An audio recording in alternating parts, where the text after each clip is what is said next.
अस्सलाम वालेकुम dear student, आज हम पढ़ेंगे मैकेनिज़्म ऑफ ब्रीदिंग में लंग्स वॉल्यूम्स एंड कैपेसिटीज़ कि हमारे लंग्स में या ड्यूरिंग ब्रीदिंग हम कितने किस्म के वॉल्यूम जो है वो इनहेल या एक्सहेल करते हैं एंड कितने किस्म के कैपेसिटीज़ जो है वो हम स्टडी करते हैं। तो हमने क्या कहा था कि जब नॉर्मली ब्रीदिंग होती है तो हमने क्या कहा था कि ब्रीदिंग क्या होती है कि जब कोई भी बंदा अवेक होता है, कॉन्शियस होता है और वो सांस लेता है फ्रॉम एटमॉस्फेयर इनटू लंग्स और लंग्स से एटमॉस्फेयर में सांस एक्सहेल करता है, तो that is called breathing. That is called breathing. और हमने क्या कहा था कि मैकेनिज़्म ऑफ ब्रीदिंग में जब आप सांस लेते हैं, जब आप ब्रीथ करते हैं, तो आपके लिए एक मोस्ट इम्पॉर्टेंट चीज़ होनी चाहिए। विदाउट दैट थिंग आप लोग क्या कर सकते हैं, सांस ले ही नहीं सकते।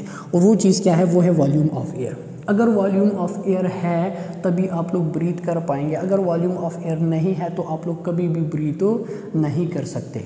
तो जब भी आप लोग ड्यूरिंग ब्रीदिंग, जब आप अवेक है, जैसे कि मैं अब यहाँ पे खड़ा हूँ तो मैं अवेक हूँ, मैं फुल्ली कॉन्शियस हूँ, मेरे में कोई ख़राबी नहीं है, तो मैं क्या कर रहा हूँ, मैं सांस ले रहा हूँ। तो मैं एटमॉस्फेयर से एक वॉल्यूम ऑफ एयर इनहेल कर रहा हूँ, एक वॉल्यूम ऑफ एयर एक्सहेल कर रहा हूँ। तो जब मैं एक वॉल्यूम ऑफ एयर एटमॉस्फेयर से इनहेल करता हूँ एंड एक्सहेल करता हूँ तो that is called lungs volumes.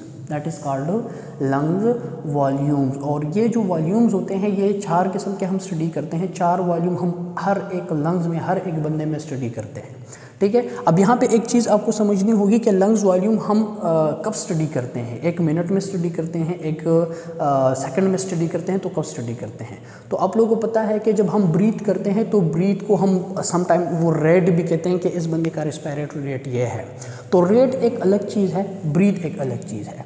Breathe क्या होती है ये मैं एक्सप्लेन कर चुका हूँ कि जब आप सांस इनहेल करते हैं एंड सांस एक्सहेल करते हैं तो that is single breath, that is single breath. For example अभी मैं यहाँ पे खड़ा हूँ तो मैंने क्या किया, इनहेल किया, एक्सहेल किया, तो ये मैंने एक ब्रीथ ले ली, ये मैंने एक ब्रीथ ले ली। अब जब मैं 1 मिनट में कितनी ब्रीथ लेता हूँ that is called respiratory rate, that is called respiratory rate. और हम वॉल्यूम ऑफ एयर कब स्टडी करते हैं, जब हम एक सिंगल ब्रीथ में अमाउंट ऑफ एयर इनहेल करते हैं, अमाउंट ऑफ एयर एक्सहेल करते हैं। ये हम रेट में स्टडी नहीं करते, ये हम सिंगल ब्रीथ में देखते हैं कि आपने एक ब्रीथ जब की, जैसे भी की, आपने क्वाइटली की, आपने फोर्सफुली की, आपने जैसे भी एक ब्रीथ की, सांस एक्सहेल करी और सांस एक्सहेल करी, तो जब आप लोग एक ब्रीथ में सांस एक्सहेल या इनहेल या एक्सहेल करते हैं तो उस वक्त जो अमाउंट ऑफ एयर आप एटमॉस्फेयर से इनहेल करते हैं और अमाउंट ऑफ एयर एटमॉस्फेयर में एक्सहेल करते हैं तो that is called lungs volume, that is called lungs volume. और हम किसी भी बंदे में उसके 4 किस्म के वॉल्यूम जो है वो स्टडी करते हैं। फर्स्ट जो वॉल्यूम है that is tidal volume, that is TV stand for tidal volume. Second is inspiratory reserve volume. Third one is expiratory reserve volume. Fourth one is residual volume. तो ये 4 किस्म के वॉल्यूम जो है वो हम किसी भी बंदे में स्टडी करते हैं और ये 4 किस्म के वॉल्यूम जो है वो एक बंदे के लंग्स में जो है वो पाए जा सकते हैं। ठीक है, और ये जो वॉल्यूम होते हैं, टाइडल वॉल्यूम हो गया, इंस्पायरेटरी रिजर्व वॉल्यूम हो गया, एक्सपायरेटरी रिजर्व वॉल्यूम हो गया, रेजिडुअल वॉल्यूम हो गया, तो बुक में फिजियोलॉजिकली इनका एक ख़ास वॉल्यूम जो है वो फिक्स किया हुआ है कि इतने अमाउंट का ये वॉल्यूम होता है एक नॉर्मल टिपिकल पर्सन में। तो टाइडल वॉल्यूम के जो नॉर्मल काउंट है कि कितना होना चाहिए एक नॉर्मल बंदे में, that is 500 ml, that is 500 ml। और जो इंस्पायरेटरी रिजर्व वॉल्यूम है वो किसी नॉर्मल बंदे में कितना होना चाहिए, 3300 ml। और एक्सपायरेटरी रिजर्व वॉल्यूम किसी नॉर्मल बंदे में कितना होना चाहिए, 1000 ml। और रेजिडुअल वॉल्यूम एक नॉर्मल बंदे में कितना होना चाहिए, that is 1200 ml, that is 1200 ml। तो एक नॉर्मल बंदे में टाइडल वॉल्यूम 500 ml होना चाहिए, इंस्पायरेटरी रिजर्व वॉल्यूम 3300 ml होना चाहिए, 1000 एक्सपायरेटरी रिजर्व वॉल्यूम होना चाहिए, रेजिडुअल वॉल्यूम 1200 ml होना चाहिए। अब ये नॉर्मल वॉल्यूम 4 किस्म के वॉल्यूम हम किसी बंदे में स्टडी करते हैं। अब यहाँ पे देखें तो ये मैंने 4 किस्म के लफ्ज़ बनाए, first, second, third and fourth. अब फॉर एग्जांपल मैं ही हूँ और आप लोग मेरे वॉल्यूम्स चेक करना चाहते हैं कि मेरा कौन सा वॉल्यूम कितना है या कौन सा वॉल्यूम क्या होता है।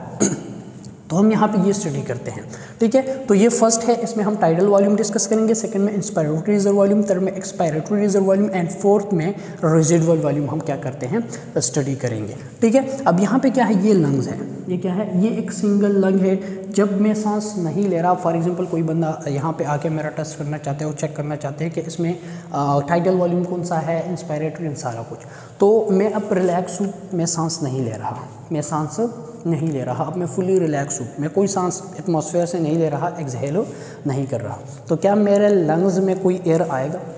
उस वक्त मेरे लंग्स में कोई एयर नहीं आएगा, क्योंकि मैं सांस ले ही नहीं रहा, मैं ब्रीथ कर ही नहीं रहा। तो जब मेरे लंग्स में कोई एयर आ या जा नहीं रहा, तो उस वक्त भी मैंने प्रीवियस लेक्चर में क्या कहा था कि हमारा जो लंग्स होता है वो सेमी डायलेटेड कंडीशन में रहता है, वो कोलैप्स नहीं होता। उसके रीज़न भी हमने पढ़े थे कि क्या रीज़न होते हैं जो कि लंग्स को कोलैप्स नहीं होने देते टोटली, ठीक है। तो वो हम डिस्कस कर चुके हैं कि हमारा जो लंग्स होता है वो सेमी डायलेटेड कंडीशन में रहता है, आल दो हम सांस ले या हाल दो हम सांस ना ले, अनटिल जब तक हमारे लंग्स को किसी फोर्स के ज़रिए वो हम क्या कर दे, कोलैप्स ना कर दे, तब तक ये लंग्स अगर हमारे बॉडी के अंदर है तो ये सेमी डायलेटेड कंडीशन में है। इट्स मीन कि इस लंग्स में कुछ अमाउंट ऑफ एयर यहाँ पे रहेगा अगर मैं सांस लेता हूँ या नहीं लेता, ठीक है। अब यहाँ पे ये लंग है, मैं सांस नहीं ले रहा। अब आप लोग मुझे कहते हैं सर आप रिलैक्स हो कि यहाँ पे खड़े रहें या बैठ जाएं और आप सांस लेना स्टार्ट कर दें, तो मैं क्या करूँगा,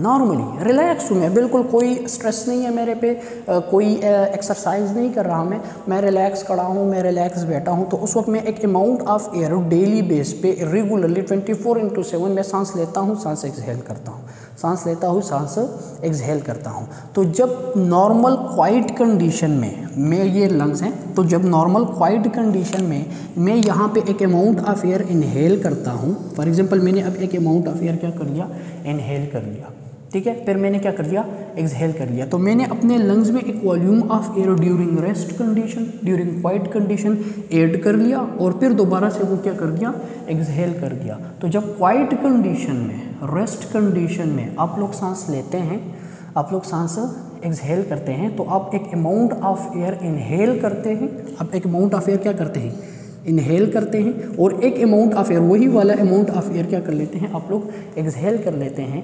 तो ऐसे वॉल्यूम ऑफ एयर को हम क्या कहते हैं, ऐसे वॉल्यूम ऑफ एयर को हम कहते हैं टाइडल वॉल्यूम। फॉर एग्जांपल ये क्या हो गया, ये हो गया टाइडल वॉल्यूम, ये क्या हो गया, टाइडल वॉल्यूम। तो टाइडल वॉल्यूम कौन सा होगा, टाइडल वॉल्यूम वो वॉल्यूम होगा जब आप रेस्ट कंडीशन में, रिलैक्स कंडीशन में नॉर्मल फंक्शन के लिए एक ख़ास अमाउंट ऑफ एयर जो है वो इनहेल करते हैं और वो एक्सहेल करते हैं, तो that is called tidal volume. इसे हम क्वाइट वॉल्यूम भी कहते हैं, इसे हम क्वाइट वॉल्यूम भी क्यों कहते हैं, क्योंकि ये हम क्वाइट कंडीशन में लेते हैं। हम 24 घंटे भाग दौड़ तो नहीं करते ना, हम एक्सरसाइज तो नहीं करते ना, हम पे 24 घंटे स्ट्रेस तो नहीं होता ना, हम नॉर्मली जो रूटीन हमारा चल रहा होता है उसमें से 20 घंटे हम रिलैक्स रहते हैं। मतलब ये नॉर्मल वॉक भी, ये भी रिलैक्स ही है, नॉर्मल बैठना ये भी रिलैक्स ही है, नॉर्मल बात करना ये भी रिलैक्स ही है। Excited condition, exaggerated condition, stress condition कौन सा होता है, जिसमें आप लोग की भागदौड़ ज़्यादा हो जाती है, आप पे लोड ज़्यादा हो जाता है, आप लोग ज़्यादा से ज़्यादा सांस लेना को स्टार्ट कर लेते हैं, तो दैट इज़ एक्साइटेटरी कंडीशन। अब जब तक आप नॉर्मल कंडीशन में हैं, तो नॉर्मल कंडीशन तकरीबन हर एक बंदे में 24 घंटे चलती रहती है। एक आधा घंटा, एक आधा मिनट, वो भी वीक में या फिर दिन में ऐसा आता है जब आप एक्सरसाइज करते हैं, आप पे स्ट्रेस होता है या कुछ, तो उस वक्त आप लोग क्वाइटली सांस नहीं लेते, तो आप लोग क्या करते हैं।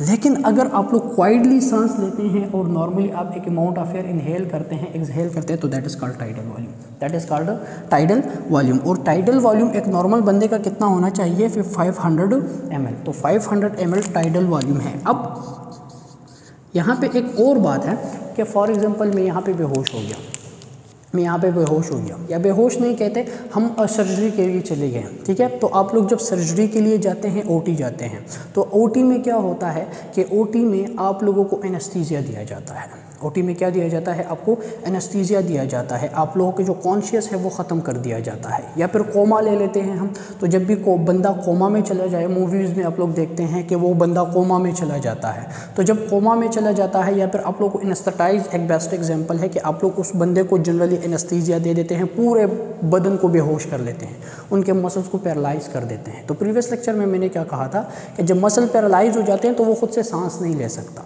तो जब वो खुद से सांस नहीं ले सकता तो आप लोग उसे एयर तो देंगे, आप लोग उसे ऑक्सीजन तो देंगे, आप उसकी बॉडी से कार्बन डाइऑक्साइड तो निकालेंगे।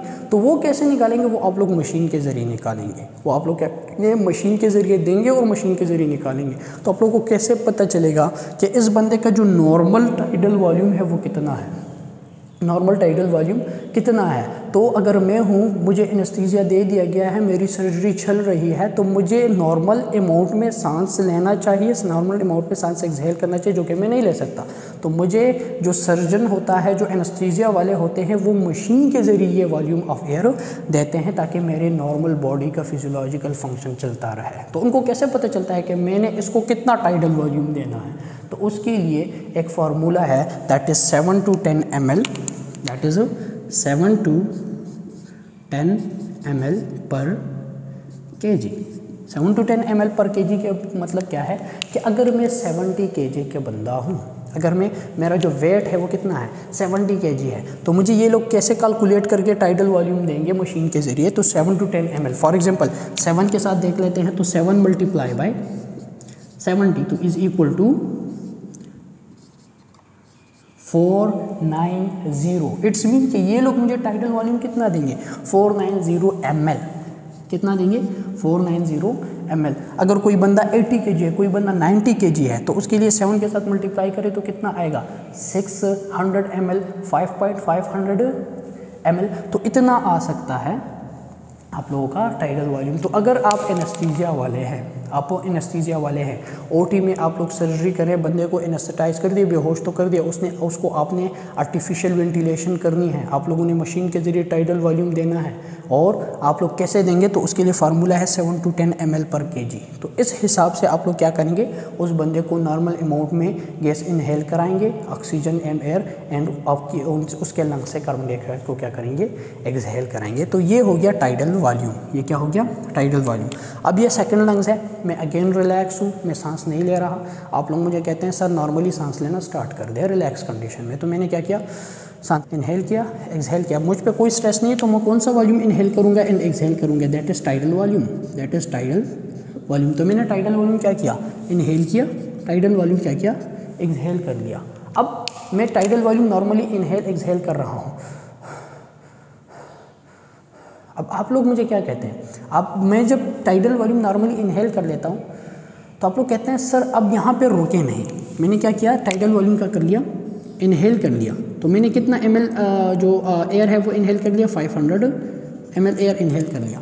अब आप लोग मुझे कहते हैं सर आप यहाँ पे रुके नहीं, आप जितना इनहेल कर सकते हैं उतना इनहेल कर लें, आप जितना इनहेल कर सकते हैं उतना इनहेल कर लें। तो मैं क्या करूँगा, टाइडल वॉल्यूम ले लूँगा, फिर क्या करूँगा, जितना मैं इनहेल कर सकता हूँ उतना मैं इनहेल कर लेता हूँ। तो मैं यहाँ पे 500 ml इनहेल नहीं कर रहा, मैं 500 टाइडल वॉल्यूम नॉर्मली इनहेल करता हूँ, फिर उसके बाद मैं मैक्सिममली जितना मैं इनहेल कर सकता हूँ उतना मैं इनहेल कर लेता हूँ। फॉर एग्जांपल यहाँ पे ये, तो मैं जितना मैक्सिममली क्या कर सकता हूँ, after tidal volume, after 500 ml जब मैं वॉल्यूम ऑफ एयर इनहेल कर लेता हूँ, तो उसके बाद मैं जितना इनहेल कर सकता हूँ उतना इनहेल कर लेता हूँ। तो that is called inspiratory reserve volume. Inspiratory reserve volume हम इसे क्यों कहते हैं, क्योंकि ये हम ड्यूरिंग इंस्पायरेशन ले रहे हैं, जब आप सांस लेते हैं बाहर से अंदर लेते हैं एटमॉस्फेयर से, दैट इज़ कॉल्ड इंस्पायरेशन। तो आप लोग क्या कर रहे हैं, इंस्पायरेशन के दौरान जितना आप लोग रिजर्व कर सकते हैं volume of air into lungs, तो उतना आप लोग रिजर्व कर लेते हैं, तो that is called inspiratory reserve volume. तो आफ्टर टाइडल वॉल्यूम आप लोग जितना अमाउंट ऑफ एयर इनहेल कर लेते हैं, क्या कर लेते हैं, इनहेल कर लेते हो, तो that is called inspiratory reserve volume, that is called inspiratory reserve volume. और इंस्पायरेटरी रिजर्व वॉल्यूम जो होता है, इंस्पायरेटरी रिजर्व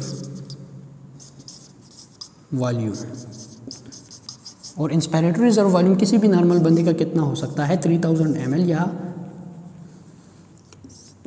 बुक आपके सिम्बोलिंगम बुक में दिया है 3300 ml, ठीक है। तो किसी भी बंदे का जो इंस्पायरेटरी रिजर्व वॉल्यूम होता है वो कितना होता है, वो 3300 ml होता है। अब अगर मैं हूँ तो मेरा कितना होगा 3000 ml या 3300 ml मेरा इंस्पायरेटरी रिजर्व वॉल्यूम होगा, जो कि मैं maximally during inspiration after quiet respiration after quiet tidal volume जब मैं इनहेल कर लेता हूँ तो उसके बाद मैं जितना इनहेल कर सकता हूँ उतना इनहेल कर लेता हूँ, तो that is inspiratory reserve volume. अब यहाँ पे ये थर्ड लंग है, ये क्या है, थर्ड लंग है। अब थर्ड लंग में मैं क्या कर लेता हूँ, अब मैं खड़ा हूँ यहाँ पे, तो आप लोग मुझे कहते हैं सर सांस लेना स्टार्ट कर दे, तो मैं क्या करूँगा, टाइडल वॉल्यूम इनहेल कर लूँगा, टाइडल वॉल्यूम इनहेल कर लूँगा, टाइडल वॉल्यूम एक्सहेल करूँगा, टाइडल वॉल्यूम इनहेल करूँगा, एक्सहेल, इनहेल एक्सहेल। अब वहाँ पे आप लोगों ने मुझे कब कहा था, जब मैं इंस्पायर कर रहा था, जब मैं टाइडल वॉल्यूम इनहेल कर रहा था, तो आप लोगों ने मुझे कहा सर सिर्फ टाइडल वॉल्यूम इनहेल नहीं करे, आप जितना इनहेल कर सकते हैं आफ्टर टाइडल वॉल्यूम उतना इनहेल कर ले। तो मैंने क्या इनहेल कर लिया, इंस्पायरेटरी रिजर्व वॉल्यूम इनहेल कर लिया, ठीक है। अब आप लोग मुझे क्या कहते हैं कि सर टाइडल वॉल्यूम ले, अब ड्यूरिंग एक्सपायरेशन जब आप लोग टाइडल वॉल्यूम निकालते हैं यहाँ से, तो आप सिर्फ टाइडल वॉल्यूम ना निकालें, अब जितना निकाल सकते हैं उतना और गैस निकालें, जितना आप एफर्ट लगा सकते हैं, आप जितना अपने लंग्स को खाली कर सकते हैं आप लोग और खाली करें टाइडल वॉल्यूम के बाद। तो मैं क्या करूँगा,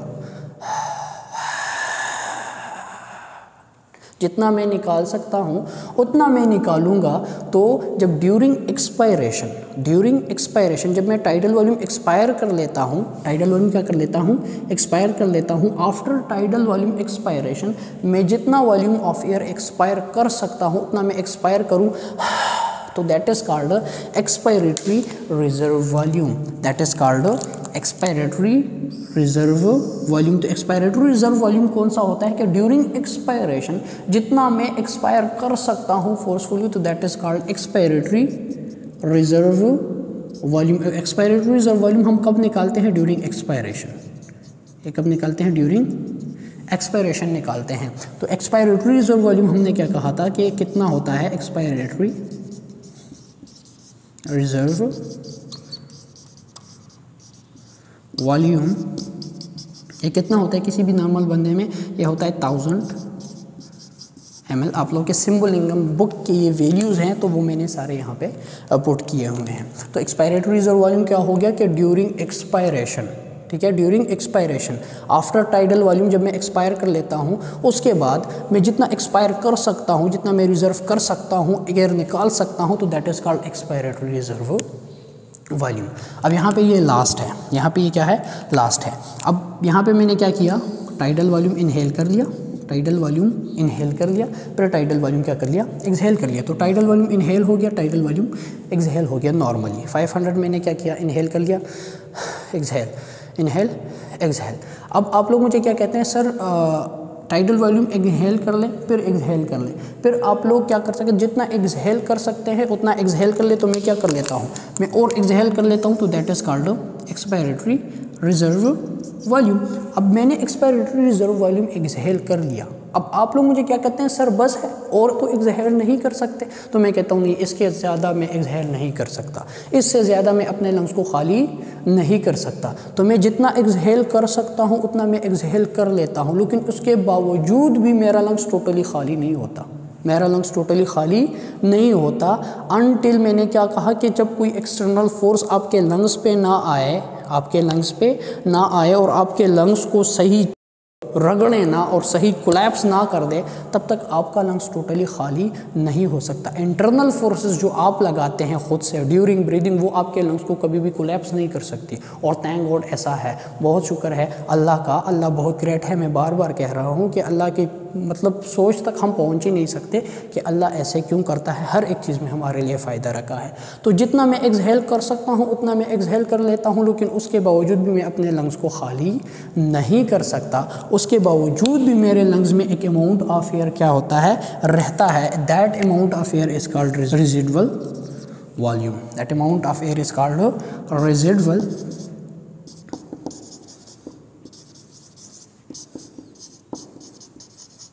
रेजिडुअल वॉल्यूम क्या होता है? रेजिड्यू, जो जानते हैं ना, बकाया हिस्सा जो रह जाता है, जो रह जाता है। तो ये आपके लंग्स में ऑल द टाइम रहता है, ऑल द टाइम रहता है, जब तक आप जिंदा है, जब तक आप मर चुके हैं, अनटिल आपके लंग्स आपके बॉडी से बाहर ना निकाल दूँ मैं, उसे कोलैप्स ना कर दूँ, तब तक रेजिडुअल वॉल्यूम आपके लंग्स में रहता है। आप मर गए हैं, आप जिंदा है, तो आपके लंग्स में रेजिडुअल वॉल्यूम रहता है। आप कुछ भी कर ले, खुद से एफर्ट लगा रहे, तब भी आप लोग इस वॉल्यूम को निकाल नहीं सकते, इस वॉल्यूम को निकाल नहीं सकते। और एक नॉर्मल बंदे में जो रेजिडुअल वॉल्यूम होता है वो कितना होता है? Normally 1200 ml। और किसी बंदे का अगर रेजिडुअल वॉल्यूम 1200 से ज़्यादा है तो उसको बहुत फ़ायदा है, बहुत ही ज़्यादा फ़ायदा है। तो आप लोगों का जो रेजिडुअल वॉल्यूम होता है वो मोस्ट इम्पॉर्टेंट होता है। क्यों? क्योंकि यहाँ पे एक चीज़ होती है, मैंने क्या कहा था कि रेजिडुअल वॉल्यूम कौन सा होता है? जो कि रह जाता है, जो कि आपके लंग्स में रह जाता है। इट्स मीन कि आपका लंग्स क्या है? हाईली इलास्टिक टिश्यू है। फॉर एग्जांपल यहाँ पे ये रेजिडुअल वॉल्यूम है, ये क्या है? ये है लंग्स, ये है एक अल्विलाई, ये है दूसरी अल्विलाई। तो अल्विलाई में नॉर्मली क्या आता है? एयर आता है, एयर आता है और एयर एक्सहेल होता है, एयर अंदर आता है, एयर एक्सहेल होता है। अब जब नॉर्मली एयर इसके अंदर आएगा तो ये क्या होगा? ये डायलेट हो जाएगा, ये क्या होगा? ये डायलेट हो जाएगा। जब एयर इससे बाहर जाएगा तो ये क्या हो जाएगा? ये खाली हो जाएगा। अब अगर यहाँ पे एयर मौजूद है तो आप लोगों के अल्विलाई क्या हैं? आप लोगों के अल्विलाई डायलेट है, आप लोगों के अल्विलाई क्या है? डायलेट है। अब अगर यहाँ से मैं सारा का सारा एयर निकाल दूँ, ये सारा का सारा एयर क्या निकाल दूँ, यहाँ से बाहर निकाल दूँ, तो ये अल्विलाई क्या हो जाएंगे? ये अल्विलाई हो जाएंगे कोलैप्स, ये अल्विलाई क्या हो जाएंगे? कोलैप्स हो जाएंगे। तो नॉर्मली जब तक इंसान ज़िंदा है या मर चुका है तो उसके लंग्स कोलैप्स नहीं होते। क्यों कोलैप्स नहीं होते? क्योंकि उसके लंग्स के अंदर एक अमाउंट ऑफ एयर मौजूद होता है। That amount of air is a residual volume, that amount of air is a residual volume. और रेजिडुअल वॉल्यूम आप लोगों को वो हम समटाइम क्वेश्चन करते हैं ये गपशप में बैठ के कि एक बच्चा है, मेडिकल क्वेश्चन है, एक बच्चा है वो पैदा हो गया है, वो पैदा हो गया है और आप लोगों ने टेस्ट कर लिया, आप लोगों को पता चला, डॉक्टर आया आपके पास और आपको कहते हैं कि आपका बच्चा जो है वो मरा हुआ पैदा हुआ है, वो मरा हुआ पैदा हुआ है। तो आप लोगों को कैसे पता चलेगा कि ये with in the uterine life, मतलब ये जब डिलीवर हो रहा था तो उससे पहले ये मर चुका है या डिलीवरी के बाद ये मर चुका है? ठीक है, तो आप लोगों को कैसे पता चलेगा? तो आप लोग उसके लंग्स में क्या चेक करेंगे? रेजिडुअल वॉल्यूम चेक करेंगे। क्यों? क्योंकि जब कोई भी बच्चा मदर के यूट्रस के अंदर होता है, पेट के अंदर होता है, तो उस वक्त वो खुद से सांस नहीं ले सकता, उस वक्त वो खुद से सांस नहीं ले सकता। तो जब वो खुद से सांस नहीं ले सकता, फीटल रिस्पायरेशन, फीटल सर्कुलेशन हम डिटेल से पढ़ेंगे इंशाल्लाह कि यूट्रस में फीटल लाइफ में बच्चे को ऑक्सीजन एंड कार्बन डाइऑक्साइड कैसे एक्सचेंज होता है, रिस्पायरेशन कैसे होती है। तो जब फीटल लाइफ में बच्चा होता है तो वो खुद से सांस नहीं ले सकता, उसके लंग्स कोलैप्स होते हैं, उसके लंग्स क्या होते हैं? कोलैप्स होते हैं, उसमें एयर नहीं होता। तो जब तक वो फीटल लाइफ में है तो तब तक उसके लंग्स क्या है? कोलैप्स है। इट्स मीन कि उसके अंदर रेजिडुअल वॉल्यूम नहीं है, उसके अंदर रेजिडुअल वॉल्यूम नहीं है। उसके अंदर रेजिडुअल वॉल्यूम कब आएगा? जब वो पैदा हो जाएगा और पहला सांस लेगा। बच्चा पैदा हुआ तो उसने पहले सांस ले लिया तो उसके अंदर लंग्स के अंदर क्या हो गया? एक वॉल्यूम ऑफ एयर गया, that volume of air is residual volume, that volume of air is a residual volume. तो अगर वो यूट्राइन लाइफ के अंदर मर चुका है, यूट्राइन लाइफ के अंदर मर चुका है, डिलीवरी से पहले मर चुका है, तो वो पैदा होने के बाद क्या सांस ले पाएगा? वो सांस नहीं ले पाएगा। तो जब वो सांस नहीं ले पाएगा तो क्या उसके लंग्स के अंदर रेजिडुअल वॉल्यूम जाएगा? उसके लंग्स के अंदर रेजिडुअल वॉल्यूम नहीं जाएगा, तो उसके लंग्स कोलैप्स होंगे, उसके लंग्स कोलैप्स होंगे। तो जब आप लोग देख लेते हैं एक्सप्रेस करके, तो आप लोग अगर उस बच्चे के लंग्स को कोलैप्स पाए कि इसके लंग्स क्या है? कोलैप्स है, तो आप लोगों को पता होना चाहिए कि ये पैदा होने से पहले मर चुका था। और अगर उसके लंग्स कोलैप्स नहीं है, वो पैदा हो गया है, डॉक्टर आपके पास आ चुका है, उसने सांस ली है और आपको कहते हैं कि आपका बच्चा जो है वो मरा हुआ पैदा हुआ है, तो आप लोग जब उसके लंग्स को देखेंगे, अगर उसमें वॉल्यूम ऑफ एयर है, इट्स मीन कि वो ज़िंदा था, वो ज़िंदा होने के बाद कुछ सांस ली है उसने, वो कुछ देर के लिए ज़िंदा रहा है, उसके बाद वो मर चुका है, उसके बाद वो मर चुका है। तो ये एक फैक्ट है जिसमें हम पता लगा सकते हैं कि एक बच्चा मरा हुआ पैदा हुआ है या फिर पैदा होने के बाद मर चुका है, पैदा होने के बाद मर चुका है। ठीक है, अब यहाँ पे ये जो रेजिडुअल वॉल्यूम होता है ये इम्पोर्टेंट इसलिए होता है, इसको ज़्यादा से ज़्यादा वो जो ओटीज़ में जैसे ही बच्चा पैदा हो जाता है तो जो नर्स होते हैं या जो एनेस्थीसिया वाले होते हैं तो बच्चे को उल्टा करके 2-3 थप्पड़ लगाते हैं ताकि वो ज़ोर ज़ोर से रोए, ताकि वो ज़ोर ज़ोर से रोए। जब वो ज़ोर ज़ोर से रोता है तो वो उसका सिंपैथेटिक नर्वस सिस्टम एक्टिवेट होता है, तो मैक्सिमम अमाउंट में वो सांस लेते हैं, तो वो अपने लंग्स को मैक्सिममली एक्सपेंड करते हैं।